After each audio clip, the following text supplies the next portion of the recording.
Good morning, everybody. Just letting a few more people log on. It's a coldish Friday here in New Bedford, Massachusetts. And you're looking right now at Buttonwood Brook, which is a natural brook that runs directly through the middle of the zoo. It's part of our watershed here in New Bedford. I thought it might just be a nice calming thing to look out while we wait for a few people to join us. My name is Carrie. I'm the curator of education here, and we have a special friend for you to meet today. He's one of my, two of my coworkers, Sam, our educator, and one of our animal ambassadors. So we're actually behind the barn here. It looks like we have some people on, so I'm going to go ahead and pan over to Sam, and he's going to introduce you to our animal ambassador. And as always, he's going to tell you a little bit about him, and then we will take your questions in the comments. Good morning, everyone. I'm Sam, and our animal ambassador I have today is Lorton. And he is a red-tailed hawk. So if I were to turn him around, you would see that he has sort of like an orangey red tail. That's where they get their name from. But these guys don't always start out that way. So when after these guys hatch and go through their sort of hatchling stage, when they're juveniles, these guys are going to be a lot lighter brown, and their tails are going to be a lighter brown with some black bars across. So it's not until they're about 2 or 3 years old that they molt those tail feathers, or they lose those tail feathers and grow in that red tail. Now, our red-tailed hawks are probably the most common and widespread hawk that we have here in North America. You can find them all across the continent, into higher parts of Canada, and even into lower parts of Central America as well. So they can be found in a lot of different habitats. But I would say their most common is going to be like our forested areas. And our hawks here are going to be very much perch and weight predators, meaning that they're going to sit very, very high up on a tree branch, or a lot of the times we see them up on our light posts, and they're going to be waiting to find their food. So they're not going to be soaring around looking for it, they're just going to wait until they see something, and they're going to swoop on down to grab it. So this noise that he is making right now, it's just showing us that he is ready to eat. So I have some of his food with me. So here on the glove, we are just trying to positively reinforce him that the glove is a great thing, and birds of prey love to eat. So that's what we're doing right now. So that's just him getting excited for his food. Yeah. He's like, I'm ready to eat. It's like when we eat something really tasty and we get super excited and might jump up and down. It's the same thing. All right, do you want to tell us a little bit about maybe some of his adaptations that I might be able to zoom in on a little bit? Yeah, so like all birds of prey, he's got those very, very strong feet. So you can see, unlike our owl friends, who we met a couple of weeks ago, who have feathered feet, our hawk here actually has bare feet. And you can see those very large talons. And those talons are so when he swoops on down, he can grab his food and fly away with it. And each of those feet can exert about 200 pounds of pressure, so that prey really isn't going to go anywhere. Another cool thing is on his face. So he has that sharp beak, so when he's eating his food, if he catches something larger, then he can swallow. He'll use his sharp beak to rip it apart. And these birds can usually carry about 20% of their body weight, so maybe about half a pound or so. The last thing is going to be his eyesight. Because these guys love to perch really high up, they have to have excellent eyesight.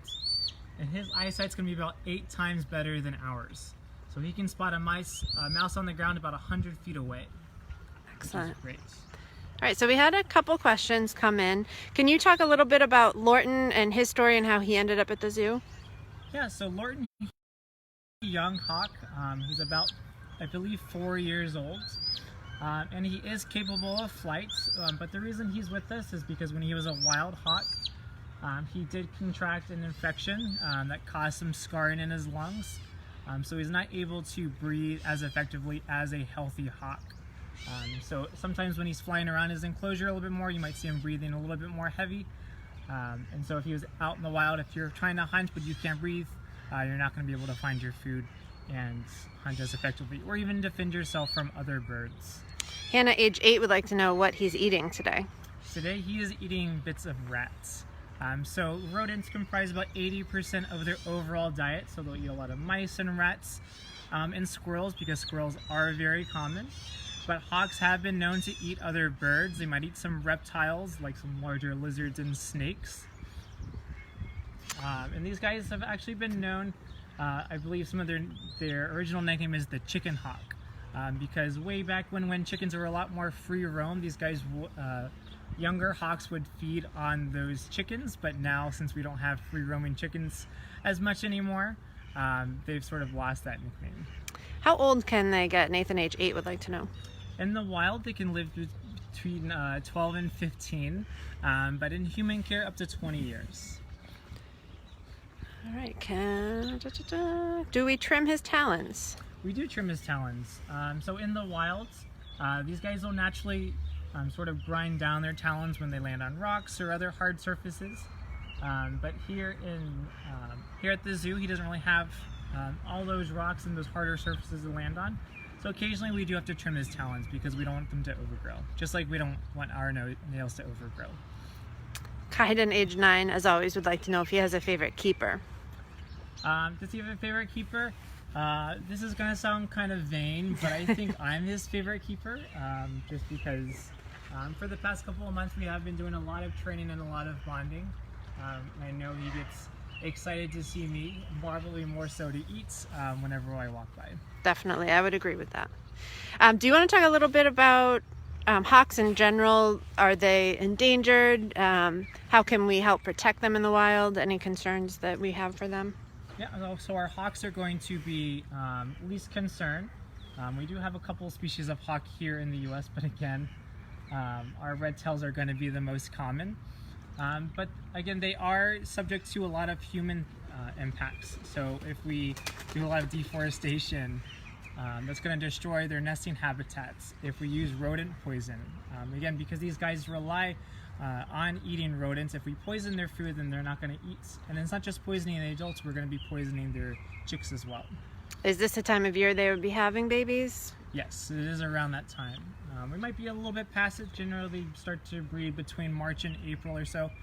Occasionally a little bit into May, but early spring is going to be their breeding season.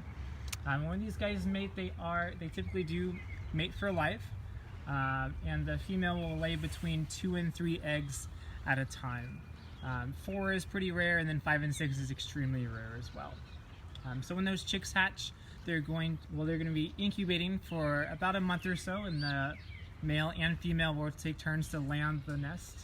The female more so, where the male is going to be going out and defending the nest and occasionally hunting for food. And once those chicks hatch, they're going to be staying with their parents for a couple of months.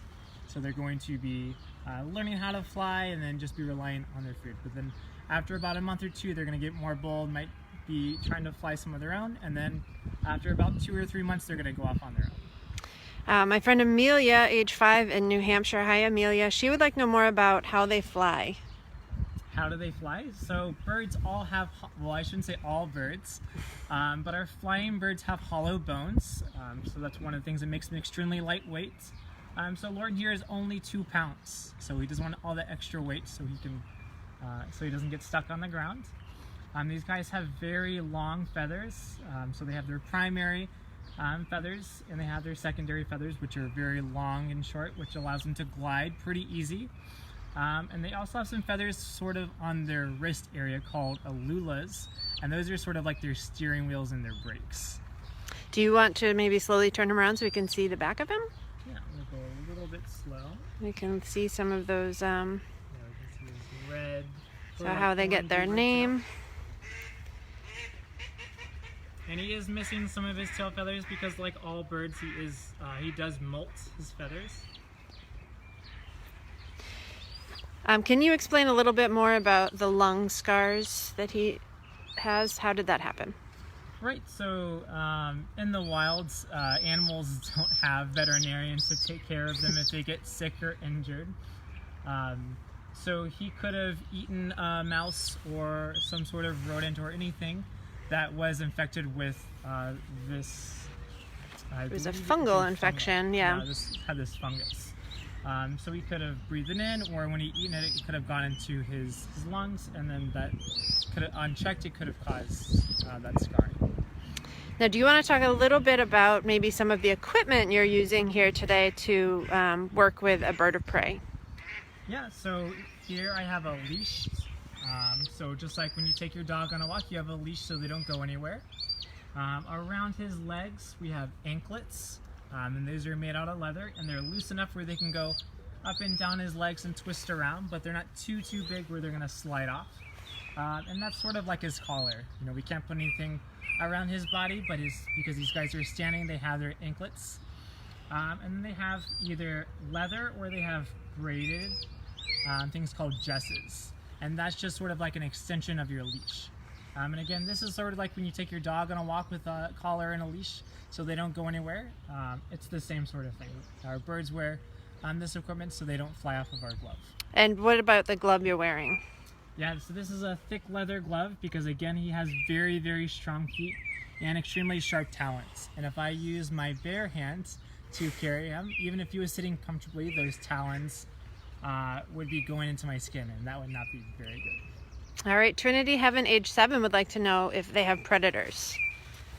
As adults, I don't think they have any predators. I would say redtails are pretty big apex predators. As fledglings and chicks, they're going to be predated by great horned owls, maybe some other hawks, maybe some red-shouldered hawks, and occasionally in other parts of the country like ferruginous hawks and things like that. But again, as adults, they don't really have any predators. So I do just want to point out, you may be able to hear in the audio some smaller birds chirping around us, and you can see Lorton responding to that by kind of being extra alert and aware. There's a good chance we might get a little bird that may even try and dive bomb him. We have lots of wild songbirds and things with nests around here with babies in them, and they do not trust this red-tailed hawk to not maybe go after their babies or hunt around their nest. So we do have some visitors that are coming in closer. So if you hear that or see his reaction, that's what's happening. Yeah, songbirds do not like larger birds of prey. So especially the more bold ones like jays and crows and grackles and things like that will actually all try and dive bomb larger birds of prey. It's called mobbing. And their hopes is that with a large enough numbers, they're going to be slowly swooping and maybe bouncing off that bird of prey, that'll scare them off, and you don't have to worry about them as the threat. So we had a question about why his colors are the colors that they are. Why is he these colors? I would probably say for camouflage. So the white chest is so when he's soaring high in the sky, if a rodent happened to look up, that lighter color would sort of blend in with the sky and anything else.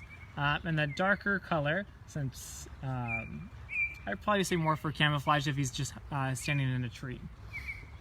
And this sort of thing is called counter shading. And to answer Kathy Ann's question, I believe he actually came with his name. He came from down south from a rescue down there. So we're not 100% sure how he got his name. He came to us with it. Yeah, again, this is Lorton. He's a 4-year red-tailed pup. And he's letting me get so close because I'm his other trainer, so he's used to getting some food from me every once in a while. So we're able to get some nice, good shots of him. Yeah, so I'm sure a lot of y'all have heard these calls before. If you've ever watched a Western movie or any sort of movie with a bird of prey flying overhead, or probably an eagle, you hear that long sort of screeching sound. That's not going to be an eagle, that's going to be a red-tailed hawk call. Again, these guys have a long sort of screeching call, whereas eagles sound more like seagulls. Yeah, us animal nerds tend to get annoyed when we're watching movies and we hear the wrong calls put with the wrong animal. Can you talk a little bit? We're noticing his right wing droops a little bit. So does he have a little bit of a wing injury as well? He might. Again, we don't know his entire history of when he came in from another rehab place, so it could have been a previous injury that just didn't heal properly. But again, in his enclosure, he is able to fly around fine, so it doesn't seem to be too big of a deal. And what you just saw when he fluffed up his feathers, that's what's called a rouse. So birds will fluff up their feathers and then shake them to sort of get them all into the right order. And when you have a bird of prey on your glove and they rouse, that just shows that they're comfortable. Yeah, so we had a comment that he seems like he's being nervous or cautious. That's just really his response to the little birds that are starting to come in a little closer. I would say based on his body language, he's not nervous. He certainly would show us that in a few different ways. He's calm, he's sitting quietly on the glove, but he is aware of his surroundings and keeping an eye on that situation for sure. Yeah, so we can see he's a little poofy right now, so that just means he's a lot more comfortable. All right, any other things you'd like to tell us about hawks or birds of prey or Lorton before we hop off? Well, I do have a good hawk joke. Okay. So what do you think is Lorton's favorite sport? Is it hockey? I was just about to say, is it hockey? Kathy Ann had a question about, does he live with other birds? Can you have a red-tailed hawk living with other birds? He does not live with other birds. Are they pretty I would say solitary? that they don't really cohabitate unless they have a mated pair. Red-tailed hawks generally like to hang out by themselves, and that's with most birds of prey. And do they mate for life? They will mate for life. They will sort of do a bit of a courtship dance. Well, the male will fly around, he'll kind of droop his legs, and then sometimes intertwine them or lock his feet with the females. They may do a little bit of a spin, and I guess somehow that entices the female to be like, yeah, that's the guy for me. And I want to thank Linda for your donation. We really appreciate your support during this time of closure. It helps us to keep these virtual programs coming at you while we're close to the public, and we appreciate your support. I want to thank Sam and Lorton for introducing us to red-tailed hawks today. We hope that you loved meeting him. He is certainly one of my favorites. He's just magnificent. So thank you guys so much. We'll see you again tomorrow at 11. Thank you for your great questions, and have an awesome Friday.